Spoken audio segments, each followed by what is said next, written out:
ఇంక సరే లాస్ట్కి వచ్చే కొందికి ఇంకా పెద్ద స్కెచ్ వేసాడు.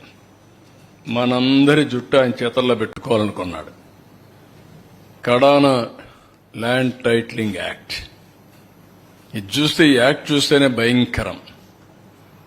మొత్తం నీతి ఆయోగ్ చెప్పింది నేను చేశా అన్నాడు. దేశంలో ఎక్కడా ఈ చట్టం అమలు కాలేదు. ప్రజల ఆస్తులందరూ కూడా భయపడిపోయే పరిస్థితికి వచ్చారు.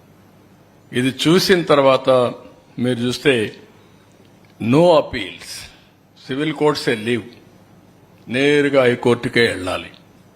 ఇంకొక పక్కన దీంట్లో మనం చూసినప్పుడు ప్రైవేటు వ్యక్తులను కూడా ల్యాండ్ టైటిలింగ్ ఆఫీసర్గా పెట్టుకోవచ్చు. అంటే ఆయన సాక్షిలో పనిచేసిన పెడతాడు. మన సాక్షిలో పనిచేసిన గవర్నమెంట్లో పెట్టాడు. అదే మరి వాళ్ళ గుమస్తాలందరినీ తీసుకుని పెట్టుకునేవాడు. అంటే ఎంత అహంభావం.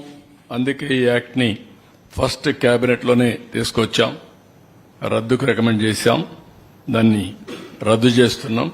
కానీ ప్రజలకు తెలియాలి, ఆ యాక్ట్ యొక్క వివరాలు ప్రజలు చర్చించాల్సిన అవసరం ఉంది.